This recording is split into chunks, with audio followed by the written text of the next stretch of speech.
नमस्कार, मधेसवाणी कार्यक्रममा आज हामीसँग हुनुहुन्छ लोकतान्त्रिक समाजवादी पार्टी नेपालका नेता डाक्टर सुरेन्द्र झा। सर्वप्रथम उहाँले कार्यक्रममा स्वागत छ कार्यक्रममा।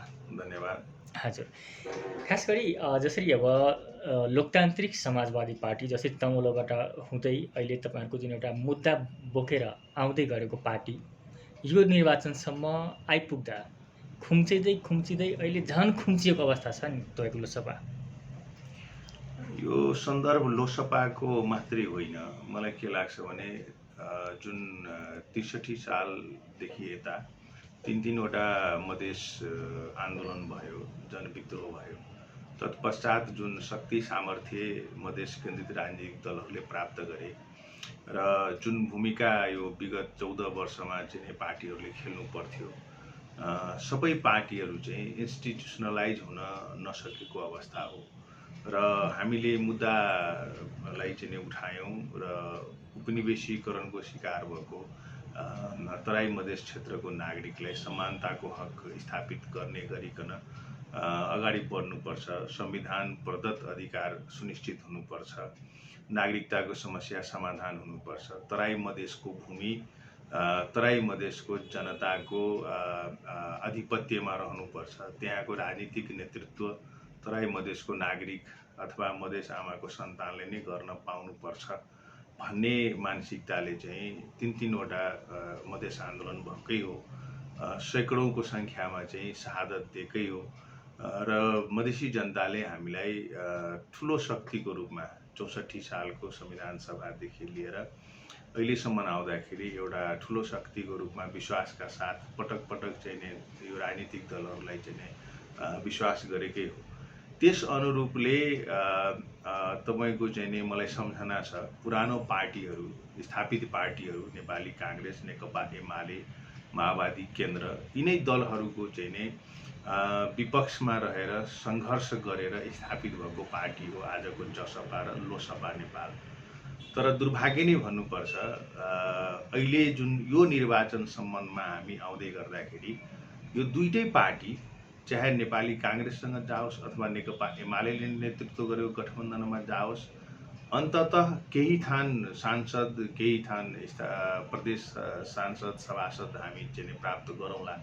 तर समग्रतामा चाहिँ मधेस आन्दोलन कमजोर भएको, मधेस आन्दोलनकारी सही व्यक्तित्वहरू चाहिँ पार्टीबाट पाखा लगाइएको, राजनीतिक सिद्धान्त बुझेको, दर्शन बुझेको, मधेस आन्दोलनमा चाहिँ सक्रिय भूमिका निर्वाह गरेको, अघिल्लो श्रेणीमा रहेर काम गरेको व्यक्तित्वहरूलाई चाहिँ विगत 14 वर्ष यता यो दुईटै पार्टीको नेतृत्वले चाहिँ काखा लगाउँदै आए। स्रोत साधन भएको, पैसा भएको पुँजीवादीहरू, उनीहरूलाई चाहिँ तपाईँको परिवारका सदस्यहरूलाई चाहिँ ल्याएर रातारात पार्टीमा चाहिँ ठुलो पद चाहिँ दिने, त्यसपछि सरकार सञ्चालन हुँदाखेरि पनि राजनीतिक नियुक्तिहरू दिने। यसले गर्दाखेरि के भयो भने यो त राजनीतिक पार्टीहरू त दर्शनले चल्ने हो नि त, विचारधाराले चल्ने हो नि त। त्यसैले गर्दाखेरि लोकसभा खुम्चेको छ भन्ने कुरामा म चाहिँ आंशिक रूपले तपाईँको कुरामा म सहमत छु। तर वास्तविकता के हो भने मधेस केन्द्रित राजनीतिक शक्तिहरू आज एजेन्डालाई चाहिँ खालमा राखेर पाखा लगाएर केही थान सांसद र प्रदेश सभासद पाउनको लागि पुरातन शक्तिको अगाडि चाहिँ समर्पण गरेको अवस्था चाहिँ निश्चित रूपले हो। हजुर, भनेपछि अब मधेस केन्द्रित भएर खुलेको अथवा मधेसको आन्दोलनबाट उभरेर आएको दलहरू अब यो निर्वाचनमा लगभग समाप्तिकै अवस्थामा पुग्ने देख्नुहुन्छ तपाईँ? सही विश्लेषण गर्न सकेको छैन। यो दुईटा पार्टी छ अहिले मधेस आन्दोलनबाट स्थापित भएको जसपा र लोसपा। यो दुईटै पार्टीको शीर्ष नेतृत्व राम्रो ढङ्गले चाहिँ राजनीतिक विश्लेषण गर्न चुकेको छ कि भन्ने मलाई लाग्छ।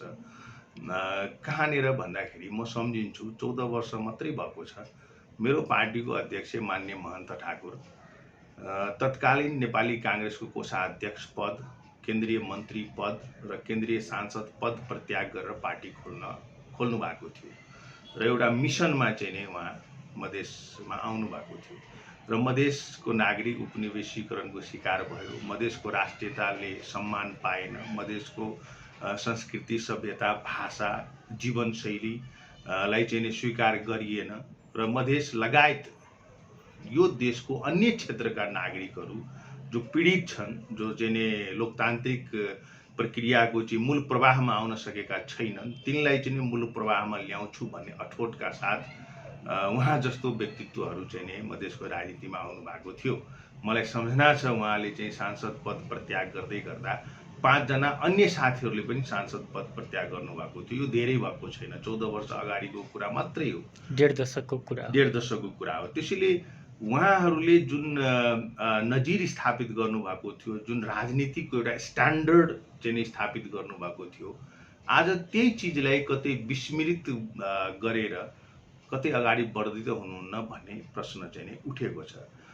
त्यसैले मलाई के लाग्छ भने दुईटै पार्टीका चाहिँ नि शीर्ष नेतृत्व, खास गरिकन आला कमान जसको हातमा पार्टीको निर्णय गर्ने क्षमता छ, उहाँहरूले चाहिँ नि के बिर्सिनु भयो भने हामी एउटा उद्देश्यको साथ आएको हो र मधेसी जनताले जुन कार्यभार पुरा गर्नलाई जुन जनमत दियो, यद्यपि त्यो जनमत भनेको 100 मतमा चाहिँ हामीले जम्मा 12वटा मत मात्रै मधेसवादी पार्टीले प्राप्त गरेको हुन्छ, अन्य मत त राष्ट्रिय पार्टीहरूले नै प्राप्त गरेको हो। त्यो 12वटा मत प्राप्त गर्दै गर्दाखेरि अथवा 12% मत प्राप्त गर्दै गर्दाखेरि त्यसलाई चाहिँ कमसेकम 51%मा पुर्याउने गरिकन हामीले जमर्को गर्नु पर्थ्यो। तराई मधेसको निर्वाचन क्षेत्र हामीले 80वटा पुर्यायौँ 21वटा जिल्लामा भने आज त लोसपा नेपालको हैसियत के हुनु पर्थ्यो भने 80वटा सिटमा लोसपा नेपालको 80 जना सांसदले हामीले चाहिँ चुनावमा चाहिँ उतार्न सक्नु पर्दथ्यो र प्रदेश का सांसदहरूको सन्दर्भमा कुरा गर्दाखेरि लगभग 165 वटा भन्दा बढी सिटमा चाहिँ प्रदेश सांसदहरू चाहिँ हामीले उतार्न सक्नु पर्थ्यो, कमसेकम 6वटै प्रदेशमा, कमसेकम मधेसको 6वटै प्रदेशमा। त्यो अवस्थामा चाहिँ लोसपा नेपाल पनि पुग्न सक्नु पर्दथ्यो, जसपा नेपाल पनि पुग्न सक्नु पर्दथ्यो। त्यो नभइकन के भयो भने राजनीतिको चाहिँ नि सत्ताको भुलभुलैयामा अधिकतर समय खर्च गरेर टग अफ वार भन्छौँ हामी, एकअर्कालाई निषेधको राजनीति, एउटै पार्टीमा बस्ने तर एकअर्कालाई नमान्ने प्रवृत्तिको कारणहरूले गर्दाखेरि, दूरदृष्टि नभएको कारणले गर्दाखेरि चाहिँ नि आज के भयो भने फेरि हामी त्यही पुरातन शक्तिहरू जसलाई एउटाको नेतृत्व नेपाली काङ्ग्रेसले गरेको छ, अर्कोको नेतृत्व केपी शर्मा ओलीले गरेको छ, आज उनीहरूले जे दिन्छ त्यो प्राप्त गरेर खुसी हुनुभन्दा अर्को विकल्प यो दलहरूसँग छैन।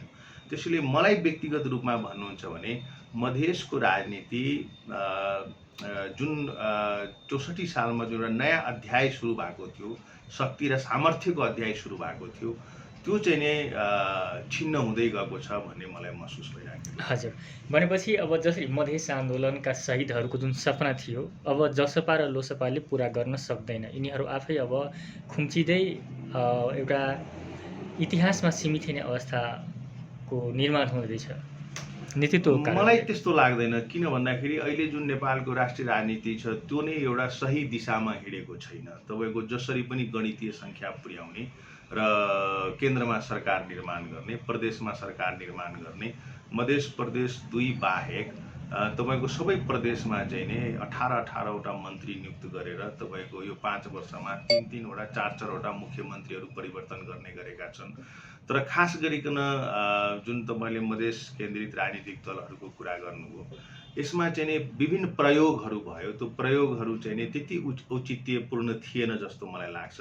प्रथम पटक रामराजा प्रसाद सिंहलाई राष्ट्रपति बनाउने बेलादेखि नै जुन ढङ्गको छल कपट ढाँटको राजनीति उपेन्द्र यादवले सुरु गर्नुभयो, त्यो पछिल्लो पटकको संसदमा पनि उहाँ 3 वर्ष चाहिँ नि केन्द्रीय सरकारमा बस्नुभयो तर त्यसको औचित्य स्थापित गर्न सक्नु भएको छैन।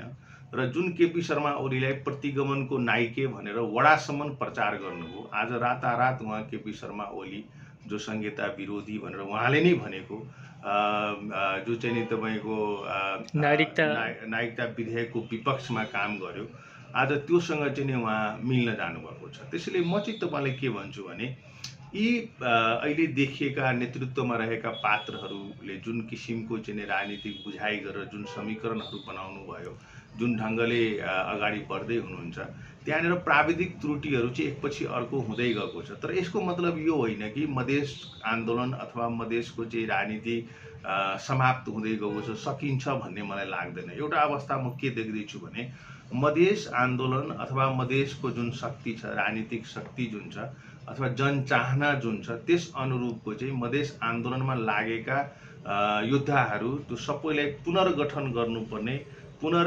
तपाईँको चाहिँ नि एक ठाउँमा चाहिँ नि त्यसलाई चाहिँ नि ल्याउनु पर्ने अवस्था छ र मधेसको राजनीतिक शक्तिको रूपमा एउटा सङ्गठन चाहिँ बलियो भएर आउँछ र नयाँ सङ्गठन निर्माण हुने सम्भावना पनि म उत्तिकै देखिराखेको छु। त्यसैले यी दलका पात्रहरू खास गरिकन मलाई भन्नुहुन्छ भने नेताहरू, केही व्यक्तिहरू, केही विशेष रूपमा चाहिँ नि उहाँहरू चाहिँ नि खुम्चिन सक्नुहुन्छ, सकिन सक्नुहुन्छ, उहाँहरूको राजनीति वृत्तबाट चाहिँ नि टाढा बस्नुपर्ने परिस्थिति निर्माण हुन सक्ला। तर मधेस आन्दोलनै कमजोर भएको, शहीदको सपनै अब समाप्त भयो, अब यसलाई उत्थान गर्ने व्यक्ति रहेन, यसलाई नेतृत्व गर्ने व्यक्ति रहेन भन्ने मलाई लाग्दैन। किन भन्दाखेरि यो जसपा पार्टी र लोसपा पार्टी दुईटै पार्टीमा तपाईँको दोस्रो तहका नेताहरू, मधेस आन्दोलनबाट स्थापित भएका नेताहरू सैकडौँको सङ्ख्यामा हुनुहुन्छ र यो साथीहरूले यो दुईटै पार्टीको नेतृत्व चाहिँ फेरि पुनश्च लिन्छ र यो पार्टीको जुन कार्यभार बाँकी छ त्यसलाई पुरा गर्छ, मधेस आन्दोलनमा शहादत दिएका शहीदहरूको सपना पुरा गर्छ र क्रान्तिकारी धारलाई फेरि हामीले चाहिँ उठाउँछौँ भन्ने मलाई लाग्छ। हजुर, जसरी अब तपाईँले दोस्रो तहका नेता जुन भन्नुभयो दुईटै पार्टीमा छन्, तर नेतृत्वले जुन किसिमको ती नेताहरूको योगदानको कदर गर्नुपर्थ्यो त्यो किसिमको पार्टीले अहिलेसम्म गरेको दुईटै पार्टीमा कसैमा भएको देखिँदैन। त्यसपछि जुन अब दोस्रो तहका जुन नेताहरू छन् तिनीहरू, ती पार्टीहरू वा खास गरी नेतृत्वको निर्णय मान्न बाहेक अर्को विकल्प छैन। अर्को विकल्प भनेको ती पार्टी छोडेर फेरि त्यही काङ्ग्रेस अथवा एमाले माओवादीमा जाने हो।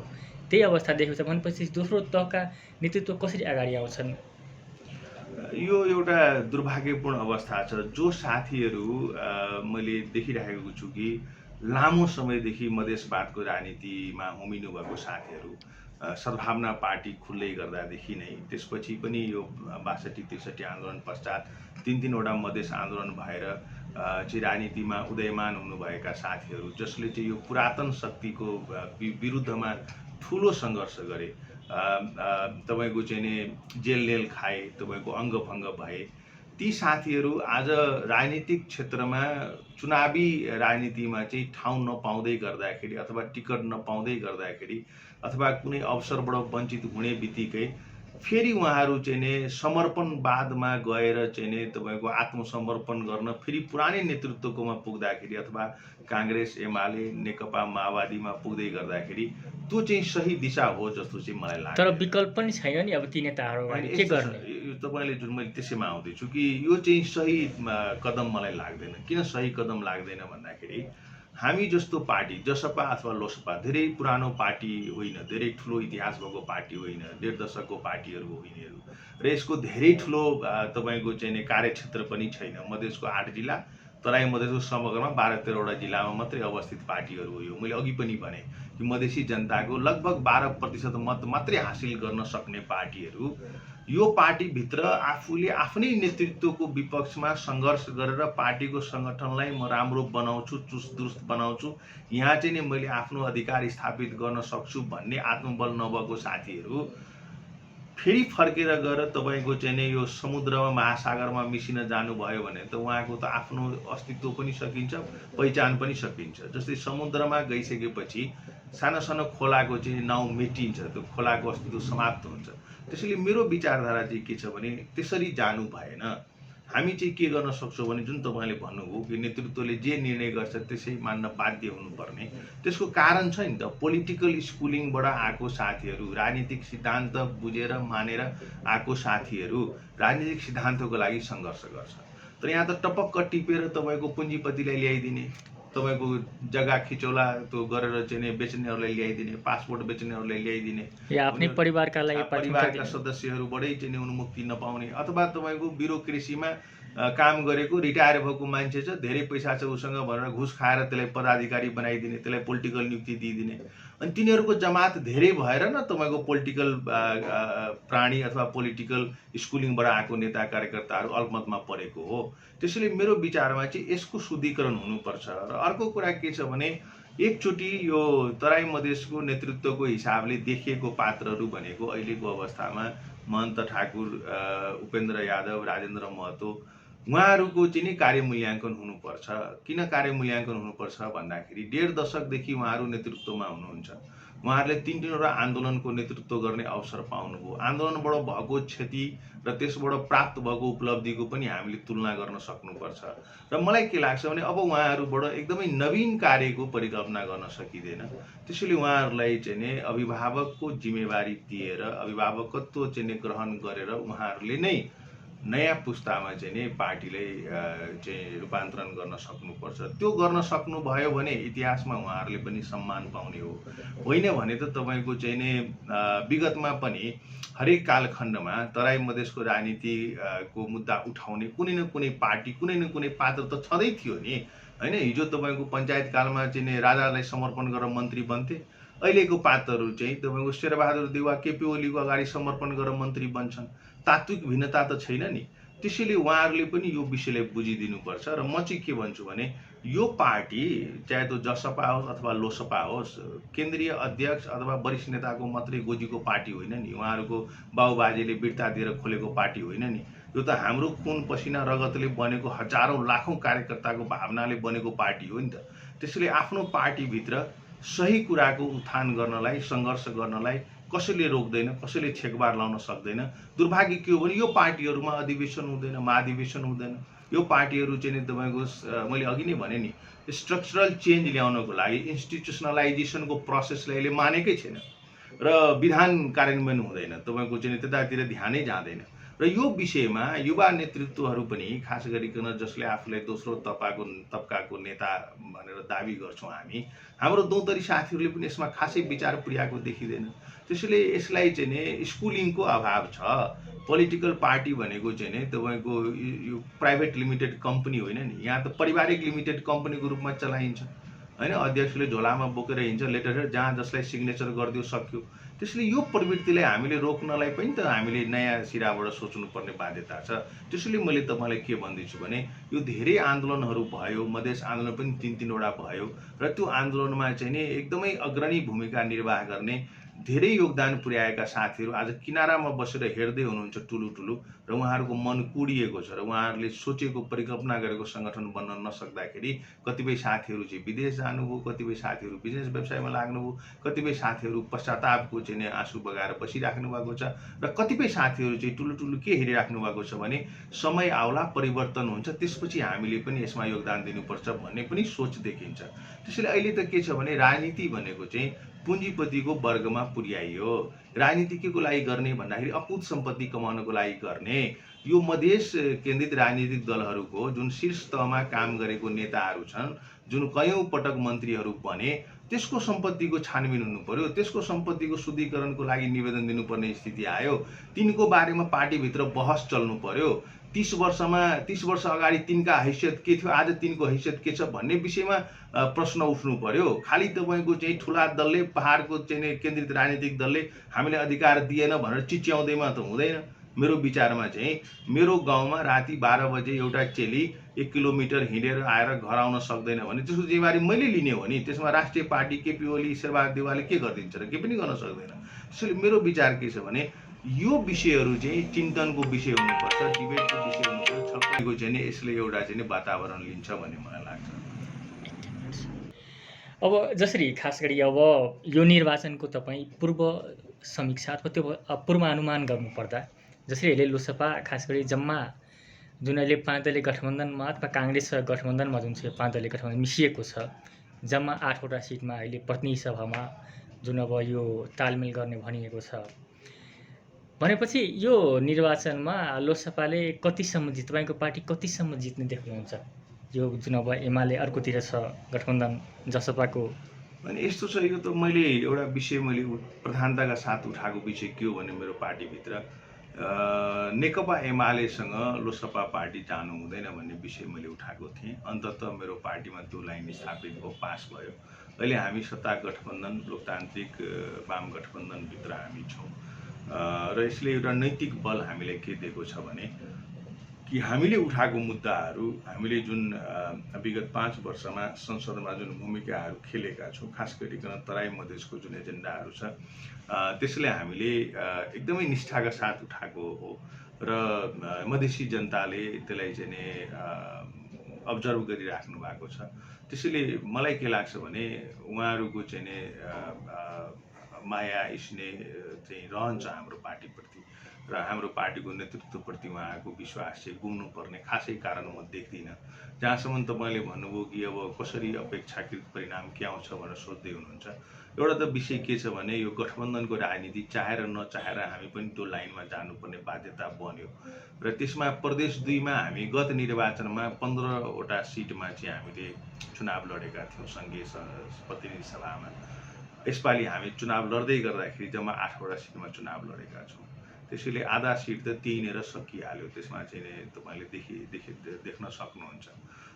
त्यसमा परिणामको कुरा आउँदाखेरि सबै ठाउँमा चाहिँ लोकतान्त्रिक वाम गठबन्धनको चाहिँ अत्यधिक मत छ, जहाँनिर चाहिँ विपक्षी गठबन्धन चाहिँ टाढा टाढासम्म चाहिँ देखिँदैन। त्यसैले जुन सिट हामीले प्राप्त गरेका छौँ गठबन्धनमा त्यो सबै सिट हामी जित्छौँ भन्ने मलाई लाग्छ। त्यहाँको जनाधार र विगतको निर्वाचनको मत परिणाम हेर्दाखेरि हामी सबै जित्छौँ भन्ने मलाई लाग्छ र प्रदेशमा हामीले 16वटा सिटमा हामीले उम्मेदवारी दिएका छौँ प्रदेश 2 मा मध्य प्रदेशमा। त्यो पनि सबै सिटमा तपाईँको चाहिँ नि हाम्रो लोकतान्त्रिक वाम गठबन्धनको चाहिँ मत भार हेर्नुभयो भने विगतको निर्वाचनमा एकदमै ठुलो अन्तरले चाहिँ विजय भएको क्षेत्रहरू हो, सिटहरू हो। त्यसैले निश्चित रूपले त्यो सिटहरूमा हामी अबाध बाहेक हामी सबैमा विजय हासिल गर्छौँ भन्ने मलाई लाग्छ। हजुर, अब जसरी लोकसभाबाट खास गरी मध्य प्रदेशको कुरा गर्दा लोकसभाले आगामी मुख्यमन्त्रीको रूपमा सार्दै जितेन्द्र सोनाललाई सार्दै एउटा निर्णय उहाँलाई प्रदेश सभाको टिकट दियो जुन भन्ने कुराहरू छ। भनेपछि यस गत निर्वाचनमा जसरी मधेसी गठबन्धन थियो, मधेसी गठबन्धनलाई जनताले त्यहाँ सरकार बनाउने हैसियतमा पुर्याइदियो। आगामी चुनावमा मध्य प्रदेशमा मधेसी दलको सरकार हुन सक्छ कि सक्दैन? मधेसी दल भने बित्तिकै लोकसभा नेपाल र जसपालाई तपाईँले इसारा गर्नुभएको होला होइन? मधेसी गठबन्धनको जसपा लामो समयसम्म सरकारमा रह्यो, 5 वर्षसम्म। आजको डेटमा तपाईँसँग मैले संवाद गर्दै गर्दाखेरि जसपाकै मुख्यमन्त्री हुनुहुन्छ। अब जसपाले 2-3वटा विषयको जवाफ चाहिँ दिनुपर्ने हुन्छ मधेसको नागरिकलाई। एउटा त के भने त्यस्तो पात्र जसलाई उहाँहरूले संहिता विरोधी, मधेस विरोधी, तपाईँको नागरिकता विरोधी भनेर चाहिँ नि प्रतिगमनकारी भनेर चाहिँ वडासम्म प्रचार गर्नुभयो। रातारात उपेन्द्र यादव चाहिँ केपी ओलीसँग समर्पण गर्नुभएको छ, गठबन्धन गर्नुभएको छ। तर यो चुनावी सहकार्य मात्रै उहाँहरू भन्नुहुन्छ। यस्तो छ नि, यो तपाईँले यसको अर्थ चाहिँ कसरी छुट्याउनुहुन्छ? चुनावी सहकार्य त मात्रै उहाँले यो पनि भन्नुभएको थियो कि पुनर्लेखन भएन भने हामीले सङ्घीय सरकारमा जानु हुँदैन। तर यही केपी ओलीसँग 18 महिनासम्म मन्त्री बस्नुभयो, विगत 1 वर्षदेखि मन्त्री बस्नुभयो। अहिले पनि उहाँको मन्त्रीहरूलाई चाहिँ लत्याएर निकाल्यो, गलत्याएर निकाल्यो। त्यसैले यसको जवाफ पनि उहाँले दिनुपर्छ कि रातारात एउटा प्रतिगमनकारी व्यक्ति अथवा पार्टी कसरी मधेसको फ्रेन्डली भयो भन्ने प्रश्न चाहिँ यावत छ। प्रतिगमन सचियो, कसरी प्रतिगमन सचियो भन्ने प्रश्नको उत्तर त उपेन्द्र यादवले दिनु पर्ला नि। जसले रमेश महतोको लास लुट्यो, जसले रमेश महतोको लास चलायो, त्यो पार्टी लगायत सबैले रेड कार्पेट ओछ्याएर प्रदेश सरकारमा ल्याउनु भन्दाखेरि त उहाँले यसको जवाफ दिनुपर्ने होला नि। मधेस आन्दोलन रमेश महतोको शहादत भनेको त्यसलाई गोली हान्ने पार्टीले मन्त्री दिनलाई भएको थियो त भनेर चाहिँ प्रश्न त उठेको छ नि। यसको उत्तर उहाँले दिनु पर्ला। अब यो प्रदेश सरकारमा हुँदाखेरि विभिन्न तपाईँको चाहिँ यो भ्रष्टाचारको काण्डहरू, मुख्यमन्त्री कार्यालयमा करोडौँ भ्रष्टाचार भएको छ। अहिले पनि उपभोक्ताले चाहिँ तपाईँको 4 करोडभन्दा बढी पैसा प्राप्त गर्न सकेको छैन। स्वच्छता अभियानको नाउँमा चाहिँ अस्वच्छ भएर चाहिँ मुख्यमन्त्री लुट्ने काम बाहेक केही पनि गरेन। यसको उत्तर त दिनु पर्ला नि त्यो मुख्यमन्त्रीको पार्टीले होइन। यो कामहरू चाहिँ नि उहाँहरूले गर्न सक्नुभयो, जनतालाई उहाँहरूले विश्वासमा लिन सक्नुभयो भने उहाँहरूको एउटा सिटको सङ्ख्या चाहिँ होला। तर निर्वाचन पश्चात हुने समीकरण त्यति सहज भएको भए त अहिले नै चुनावी गठबन्धन, मैले त निरन्तर बोल्दै आएको विषय के हो भने प्राकृतिक गठबन्धन भनेको मधेस केन्द्रित राजनीतिक दलहरूको बिचमा हुनुपर्दथ्यो। तपाईँलाई थाहा छ, म पार्टीबाट कार्यदलमा थिएँ। त्योभन्दा बाहिर पनि मैले यो विषयको लागि धेरै मिहिनेत गरेँ, भरमग्दुर प्रयास गरेँ। तर त्यतातिर त तपाईँको चाहिँ उपेन्द्र यादवले कुनै देखाउनु भएन, इन्ट्रेस्ट देखाउनु भएन। त्यसैले मलाई मधेसवादी दलकै सरकार बन्छ भन्ने कुरामा म चाहिँ शङ्का देख्दछु। बरु के हुनसक्छ भने सरकार जोसुकैले बनाओस्, मधेस केन्द्रित यो दुईटा दलमध्ये कुनै न कुनै दल चाहिँ त्यहाँ सहभागी हुन सक्ला, यतिसम्मको सम्भावना म देख्छु। र मधेसवादी पार्टीकै सरकार बन्छ भन्ने स्थिति चाहिँ विगतको क्रियाकलापले र अहिलेको जुन यो जनचाहना, जुन आकाङ्क्षा देख्दछु त्यसमा म देख्दिनँ। मेरो पार्टीको जहाँसम्म सवाल छ, हामीले चुनावै लडेको छु जम्मा 16वटा सिटमा, भने मेरो पार्टीको मुख्यमन्त्री हुने अथवा चाहिँ सरकारको नेतृत्व गर्ने, एकदलीय सरकार बन्ने सम्भावना त म देख्दिनँ। हामी चुकेकै त्यहाँनिर हो नि। विगत 5 वर्षमा पार्टीले काम गरेर तपाईँको चाहिँ अगाडि बढेको भए हामीले त्यो सबै सिटमा 64-65 सिटमै हामीले हाम्रो उम्मेदवारी दिन सक्नु पर्दथ्यो नि। त्यो त हामीले गर्न सकेनौँ। त्यहाँनिर त संस्थागत विकास भएन, पार्टीको संरचनागत विकास त भएन पार्टीको। त्यसैले यो दुर्भाग्यपूर्ण अवस्था छ। पुरानै दलहरू, खास गरिकन नेपाली काङ्ग्रेस, नेकपा माओवादी, उहाँहरू चाहिँ शक्ति गेन गर्नुहुन्छ मध्य प्रदेशमा भन्ने अवस्था देखिन्छ। भनेपछि मधेसी दलहरूको शक्ति स्खलित हुन्छ यो चुनावमा। अब यो त गणितले नै भनिराखेको छ नि, तपाईँ हाम्रो सामुन्ने छ नि। कारण जेसुकै होस्, मैले भने नि विगतको चुनावमा हामीले 15वटा सिटमा चुनाव लडेका थियौँ। अहिले हामीले चुनाव लडेको सिट सङ्ख्या 7-8वटामा झऱ्यो। सङ्घीय संसदको कुरा गर्दाखेरि विगतमा प्रदेश सरकारमा हामीले 28वटामा चुनाव लडेको थियौँ। प्रदेशको चाहिँ सिटहरूमा अहिले हामीले 16वटामा लडेका छौँ। मेरो पार्टीको कुरा गर्दाखेरि त चुनाव लड्दै गर्दाखेरि, मनोनयन दर्तै गर्दाखेरि त शक्ति त कमजोर भयो नि त, सङ्ख्या त कमजोर भयो नि त। परिणाम भोलि के आउला त्यो हेर्ने, अझै हेर्न बाँकी छ। हजुर, अब जसरी खास गरी पार्टीमा जुन अब खास गरी मधेस र मधेसीको अधिकारका लागि वकालत गर्ने युवा नेताहरू त, जस्तै तपाईँ पनि अब जुन किसिमको तपाईँको योगदान छ, जुन बौद्धिक व्यक्तित्व हुनुहुन्छ, तपाईँको जुन किसिमको जुन तर्कहरू हुन्छ, जुन विभिन्न प्लेटफर्ममा गर्नुहुन्छ, तपाईँ जस्ता नेताहरूलाई खास गरी पार्टीले नत्र समानुपातिकमा राख्छ, न यो प्रत्यक्षका लागि प्रदेश अथवा प्रतिनिधि सभाका लागि त्यो स्थान दिएको देखिँदैन। कस्तो तपाईँलाई महसुस भइरहेछ त? अब यसलाई के भन्ने, अब यो चाहिँ कस्तो छ भने तपाईँ मात्रै होइन, धेरै यस्ता छन् तपाईँ जस्ता नेताहरू। सही कुरा भन्नुभएको छ। यो मधेस आन्दोलन 3-3वटा भयो। हामीले त लोकतान्त्रिक आन्दोलनदेखि नै राजनीतिमै छौँ, विद्यार्थी जीवनकालदेखि नै मधेस आन्दोलन 3-3वटाको चाहिँ नेतृत्व गर्ने अवसर पाएँ। तपाईँको चाहिँ शारीरिक रूपले पनि तपाईँको चाहिँ क्षतिहरू भयो होइन। तपाईँको चाहिँ एउटा इतिहास छ, आफूले जाने बुझेको। 20 वर्ष भयो होल टाइम राजनीतिक कार्यकर्ता हुन कति चुनौतीपूर्ण छ। इमान्दारीको साथ, निष्ठाको साथ अगाडि बढ्नलाई त्यो त आम नेपाली नागरिकले मूल्याङ्कन गर्ने विषय छ नै।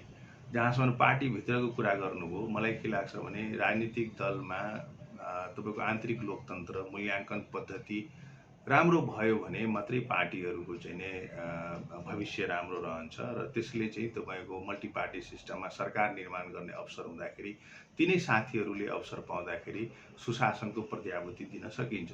अब जहाँसम्म मलाई किन राखेन समानुपातिकमा, अब जो साथीले राखे त्यो मभन्दा क्षमतावान थियो भनेर मैले मान्नुपर्छ। जुनसुकै कारणले राखेको भए पनि पार्टीको निर्णय हो। यसको उत्तर त माननीय महन्त ठाकुरले दिन सक्नुहुन्छ, मैले दिने विषय भएन। जहाँसम्म गठबन्धन गर्नुभयो, गठबन्धन गर्दाखेरि पनि मेरो सिराहा जिल्ला 4 नम्बर क्षेत्रको क पर्छ होइन। अब त्यहाँ प्रतिनिधि सभामा माधव नेपालजीको पार्टीले चाहिँ पाएको छ। अब कमा चाहिँ मेरो सिट प्राप्त भएको भए मैले चुनाव लड्थेँ। अब त्यो गठबन्धनको राजनीतिले त्यो पनि भएन। खमा चाहिँ एउटा समग्र सिराहा जिल्लामा 4 नम्बरको ख प्रदेशमा चाहिँ हाम्रो पार्टीले सिट प्राप्त गरेको छ। अब त्यसलाई जिताउने कार्यमा मेरो भूमिका रहन्छ। अब पार्टीले यो विचार गर्नुपर्छ होइन। अब मैले भने नि, सानो पार्टीहरूमा अवसर कम हुन्छ र घर परिवारबाटै पुगेको छैन भन्दाखेरि त तपाईँको चाहिँ चुनौतीपूर्ण छ। फेरि समग्र नेतृत्वलाई नै तपाईँको चाहिँ सही बाटो हिँड भनेर खबरदारी गर्दै गर्दाखेरि, इमान्दारीको लाइनमा हिँड भनेर भन्दै गर्दाखेरि, जनताको कुरा बढीभन्दा बढी पार्टी कमिटीमा उठाउँदै गऱ्यो भने त नेतृत्वलाई पनि त नराम्रो लाग्न सक्छ नि, सायद हजुर त्यसको पनि शिकार भएको होला। हजुर जसरी अब हामी अन्त्यतिर छौँ, अब पार्टी अध्यक्ष मोहन ठाकुरजीका छोरी जसरी प्रतिनिधि सभाको समानुपातिक सूचीमा उहाँको सबभन्दा पहिले नाम परेको छ, त्यस्तै अन्य धेरै यस्ता पात्रहरू छन् जसको मधेस र मधेसीप्रति कुनै किसिमको लगानी देखिएको छैन। कुनै नेताका नजिक हुँदैमा अथवा कुनै नेताका परिवारका व्यक्ति हुँदैमा तिनीहरू अवसर पाउँछन्। यसका विरुद्धमा तपाईँहरू पार्टीभित्र किन आवाज उठाउनुहुन्न त? अनि यस्तो छ, पार्टीभित्र आवाज नउठेको होइन। तपाईँको चाहिँ नेपाली काङ्ग्रेस, नेकपा एमाले, नेकपा माओवादीले त निर्णय गरेरै के भनिदियो भने 2064 सालदेखि समानुपातिकमा अवसर पाइसकेकोलाई चाहिँ रिपिट हुनु हुँदैन भनेर चाहिँ निर्णय नै गर्यो। त्यसको चाहिँ रेप्लिका, त्यसको असर चाहिँ हाम्रो पार्टीमा पनि पर्यो। हाम्रो पार्टीमा पनि यो आवाज उठेकै हो, नउठेको होइन। तर त्यसकारण निर्णय भएन त्यो विषयमा, त्यसको आवाज चाहिँ उठेकै हो। त्यसका बावजुद पनि मलाई के लाग्छ भने योभन्दा अघिल्लो 74 सालको जुन समानुपातिक लिस्ट हाम्रो पार्टीमा बन्यो र जुन ढङ्गको अप्राकृतिक चलखेलहरू भयो, पुँजी बजारबाट मान्छेहरू लिएर आइयो र त्यसको हकीकत जुन अहिले पार्टी विभाजन हुँदाखेरि हामीले देख्यौँ, जसले पैसा तिर्यो त्यो त पैसाको लागि सामान न किने हो, त्यसलाई कसले बनाइदियो समानुपातिकमा सांसद, त्यो व्यक्तिसँग त कुनै लिनु दिनु भएन। सबै पार्टी छोडेर हिँडे, सबैले चाहिँ नेतृत्वलाई अपमानित गरेर हिँडे, अराजनीतिक शब्दावलीहरू प्रयोग गरेर हिँडे। त्यसको चाहिँ नि मलाई लाग्छ अलिकति भए पनि असर चाहिँ यसपालि पनि देखिएको हो। त्यसैले शुद्धिकरण चाहिँ भएको छ। अहिले पार्टीमा जुन नामावलीहरू समानुपातिकमा राखिएको छ, अपेक्षाकृत धेरै परिष्कृत अवस्थामा चाहिँ राखिएको हो।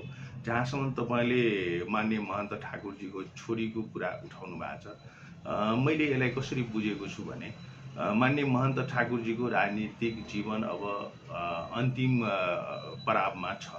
उहाँ यो निर्वाचन पश्चात पुनः निर्वाचन लड्नुहुन्न।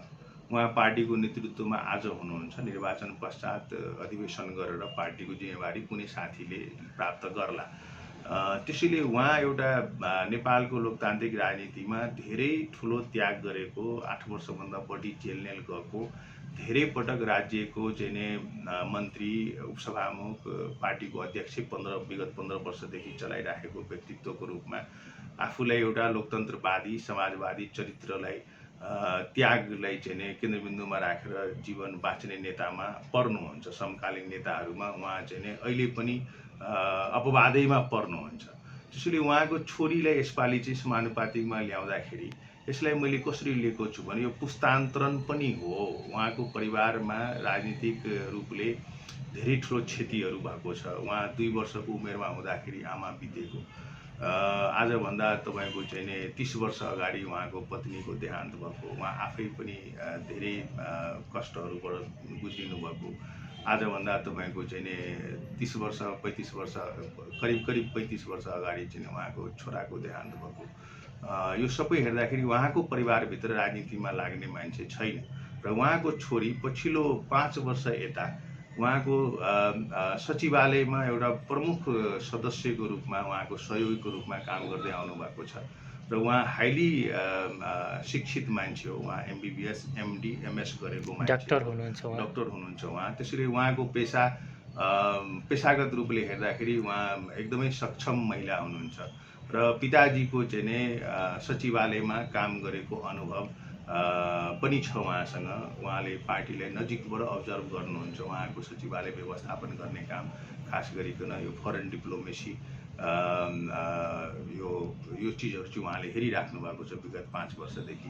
त्यसैले उहाँलाई राजनीतिमा ल्याउँदाखेरि मैले यसलाई के रूपमा लिएको छु भने एउटा ठुलो नेता, एउटा ठुलो विरासत भएको, लामो इतिहास भएको, सङ्घर्षको इतिहास भएको नेताको पारिवारिक सदस्य छोरी मात्रै भएको हुनाले छोरीलाई चाहिँ राजनीतिमा आउने इच्छा छ, आकाङ्क्षा भएको देख्दाखेरि उहाँलाई चाहिँ समानुपातिकमा सांसद सिटमा ल्याउँदाखेरि त्यति आपत्तिजनक विषय होइन जस्तो मलाई लाग्छ। भोलि गएर उहाँको क्षमता, दक्षताले उहाँ जुन अहिले मैले अघि भने सचिवालयमा उहाँले कार्यभारहरू, जिम्मेवारीहरू लिइराख्नु भएको छ, त्यसैले उहाँले जनताको बिचमा लिएर जानु सक्नुहुन्छ। सफल भयो भने राम्रै छ, असफल भयो भने पनि उहाँको क्षमतामा प्रश्न उठ्छ। त्यसैले मलाई के लाग्छ, एउटा धेरै सम्भावना बोकेको एउटा महिला, शिक्षित महिला, क्षमतावान महिला चाहिँ पार्टीमा आएको छ। त्यसलाई सहज रूपले लिनुपर्छ जस्तो मलाई लाग्छ। हजुर, तर उहाँलाई जसरी अब सांसद बनाउनकै लागि जसरी यसपटक उहाँको नाम समानुपातिक सूचीमा राखिएको छ, त्यति उहाँ क्षमतावान हुनुहुन्छ, वास्तवमा उहाँ हुनुहुन्छ। तर उहाँलाई खास गरी प्रत्यक्ष किन उहाँलाई टिकट दिएन कुनै ठाउँबाट? जहाँबाट अहिले मोहन ठाकुरजी फेरि उठ्नुभएको छ। त्यो ठाउँमा अहिले उहाँलाई पठाएर आफै बरु त्यो अब चुनाव नलड्ने घोषणा गरेर उहाँले पठाएको भए झन् उहाँलाई जनताले चिन्थ्यो नजिकबाट। अनि यस्तो छ, यो दुईटै प्रक्रिया हो। समानुपातिकमा पनि निर्वाचन नै हो, उहाँ सांसद भइहाल्नु भन्ने अवस्था छैन। तर उहाँ नेताको रूपमा परिचित हुनुहुन्न अहिलेसम्म। पार्टीमा होला तर जनताले अहिलेसम्म चिनेको छैन त्यो किसिमको। जनताको बिचमा उहाँ जानुभएको छैन, त्यही भएर चिनेको छैन। यो तपाईँको कुरामा म सहमत छु। मैले अघि नै भने कि उहाँले पिताजीको सचिवालयमा सहयोगको भूमिका चाहिँ विगत 5-6 वर्षदेखि चाहिँ निर्वाह गर्दै आउनुभएको छ। पार्टी ऱ्याङ्क एन्ड फाइलमा त उहाँ परिचित व्यक्ति हुनुहुन्छ। एउटा यो समानुपातिकबाट जाने पनि एउटा प्रक्रिया हुन्छ। अर्को तपाईँले भने जस्तै प्रत्यक्षमा जाने कुरा छ। सधैँ समानुपातिकमा बस्न पाइँदैन, प्रत्यक्षमा त जानुपर्ने नै हुन्छ। जहाँसम्म महन्तजीको क्षेत्रमा जाने कुरा छ, मलाई लाग्दैन कि डाक्टर मीनाक्षी ठाकुर चाहिँ महन्तजीको क्षेत्रमा गएर चाहिँ उहाँको एउटा सक्सिजरको भूमिकामा आउन सक्ने व्यक्तित्व बनिसक्नु भएको छ जस्तो मलाई लाग्दैन। भविष्यमा जानु होला, तर अहिले चाहिँ राजनीतिक रूपले उहाँ एउटा पहिलो पाइला चाहिँ चाल्नु भएको छ। यसलाई हामीले स्वागत गर्नुपर्छ। मैले अघि फेरि दोहोऱ्याएँ कि उहाँ क्षमतावान, एउटा शिक्षित, एउटा हाइली एडुकेटेड, टेक्निकल एडुकेसनमा पनि BHUबाट MS गरेको एउटा चाहिँ नि गाइनोकोलोजिस्ट महिला हो। त्यसैले उहाँले फगत भनौँ न तपाईँको चाहिँ नि संसदीय भत्ता अथवा यो तलबको लागि चाहिँ पक्कै पनि आउनु भएको छैन। त्यसैले उहाँको आदरणीय अध्यक्षजीको चाहिँ परिवारबाट एकजना राजनीतिमा प्रवेश गर्नुपर्छ र सौभाग्य दुर्भाग्य भन्नुहोस् एकजना छोरी मात्रै हुनुभएको हुनाले उहाँ चाहिँ यदि राजनीतिमा आउनुहुन्छ भने मधेसमा महिला नेतृत्वको कमी पनि भएको सन्दर्भमा यसलाई हामीले सहजताको साथ लिनुपर्छ जस्तो मलाई लाग्छ। र महन्त ठाकुरजीको क्षेत्रमा उहाँ जानुपर्छ भन्ने मलाई लाग्दैन, किन महन्त ठाकुरको राजनीतिक उत्तराधिकारी पार्टीभित्र थुप्रै नेताहरू हुनुहुन्छ जहाँनिर डाक्टर मीनाक्षी पुग्न सक्दैन अहिलेको अवस्थामा। त्यसैले त्यो ठाउँमा जाने स्थिति आयो भने अर्को साथीहरू जानु होला। र अहिले महन्त ठाकुरजी स्वयं चुनाव लड्नु भएको छ। स्वयं चुनाव लड्ने चाहिँ उहाँले जनताको मान्छे, जनताको बिचमा जनतैद्वारा बनेको व्यक्तित्व भएको हुनाले उहाँ चुनावलाई एकदम सहजताको साथ लिनुभएको छ।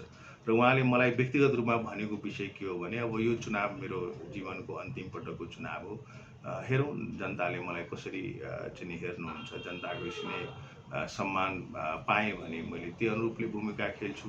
त्यसैले उहाँले यसलाई अन्तिम चुनाव घोषणा गरेरै जानुभएको छ। यसलाई हामीले यसरी नै बुझ्नु पर्दाखेरि हुन्छ। तर भविष्यमा प्रत्यक्षमा चुनाव लड्नुहुन्छ, चुनाव लड्ने प्रक्रिया हो, जानुपर्छ। अब उहाँ राजनीतिमा होमिसक्नुभयो? होइन, उहाँ राजनीतिमा हुनुहुन्न भन्न पाइँदैन नि। होमिसक्नुभयो उहाँ राजनीति। मैले एउटा शब्द तपाईँलाई बारम्बार भनेको छु कि महन्त ठाकुरजी 2-2.5 वर्षको उमेरमा हुँदाखेरि आमा बितेको धेरै नेपाली नागरिकलाई थाहा छैन। आजभन्दा 45-46 वर्ष अगाडि उहाँको श्रीमती बितेको। आज उहाँ 79 इयर्स एजको हुनुहुन्छ। मान्छेलाई यो पनि धेरैलाई थाहा छैन। कतिपयले त 85 वर्ष भयो, 88 वर्ष भयो भन्दैछ। उहाँ 79 प्लस हो, होइन, 79 वर्षको मान्छे हुनुहुन्छ उहाँ। उहाँको चाहिँ नै एक्सिडेन्टली उहाँको एकजना छोरा हुनुहुन्थ्यो, सायद जीवित भएको भए मेरै उमेरको हुनुहुन्थ्यो, उहाँ पनि बित्नुभयो। अब छोरी मात्रै हुनुहुन्छ उहाँको। र छोरी चाहिँ यत्रो सङ्घर्ष गरेको, विगत 30 वर्षदेखि चाहिँ राज्य सत्तामा विभिन्न रूपले राजनीतिक सङ्घर्ष गर्दै आएको, सबै निर्वाचन लडेको व्यक्ति हुनुहुन्छ माननीय महन्त ठाकुरजी। 2टा संविधान सभामा उहाँ पराजित हुनुभयो, एउटा संविधान सभामा मनोनीत भएर चाहिँ बस्नुभयो, एकपटक मात्रै संसदमा बाहिर बस्नुभयो। यत्रो लामो इतिहास भएको नेता। त्यसअनुसारले परिवारको सदस्य छोरी भइसकेको हुनाले उहाँको राजनीतिक व्यक्ति होइन अथवा उहाँको राजनीतिक योगदान छैन भनेर त भन्नै मिलेन। किन भन्दाखेरि उहाँले आफ्नो ठाउँबाट माननीय महन्त ठाकुरजीको, मैले अघि पनि भने, सचिवालयमा उहाँले राम्रो भूमिका खेलिराख्नु भएको छ। उहाँले गर्ने सहयोग चाहिँ गरिराख्नु भएकै छ। उहाँलाई पनि गाह्रो छ नि त। उहाँले पनि एउटा त्याग त छ नि, एउटा बुवा यत्रो राजनीतिक व्यक्ति भइसक्दाखेरि गर्नुपर्ने भूमिकामा उहाँ हुनुहुन्छ। तर उहाँ जहिले पनि आफूलाई लो प्रोफाइलमा राखेर सहयोगात्मक भूमिकामा हुनुहुन्थ्यो। यसपालि उहाँको चाहना भयो, उहाँ चाहिँ नि समानुपातिकमा हामीले सिट राखेको छौँ। उहाँ निर्वाचित भइसक्नु भएको छैन, यो तपाईँले बुझ्नुहोस्। पार्टी राष्ट्रिय पार्टी हुनुपर्छ, राष्ट्रिय पार्टी भइसकेपछि उहाँले त्यो पद पाउनुहुन्छ। यो सबै सम्भावनाको खेल हो। तपाईँले भने जस्तै प्रत्यक्ष निर्वाचन लडेको भए पनि त या त हार हुन्छ या त जित हुन्छ। सो यो पनि अहिले यो प्रक्रियामै छ। त्यसैले मलाई के लाग्छ भने आज अब उहाँ औपचारिक रूपले चाहिँ जनताको राजनीतिमा आउनुभयो। हिजोसम्म पार्टीको राजनीतिमा हुनुहुन्थ्यो, अब चाहिँ उहाँ जनताको राजनीतिमा आउनुभएको छ। उहाँले शुभकामना दियो। हजुर। हस्, त हाम्रो कार्यक्रममा समय दिनुभएकोमा धेरै धेरै धन्यवाद। विचार राख्ने अवसर दिनुभयो, धन्यवाद। हजुर। मधेसवाणी कार्यक्रममा आज हामीसँग हुनुहुन्थ्यो लोकतान्त्रिक समाजवादी पार्टी नेपालका नेता डाक्टर सुरेन्द्र झा।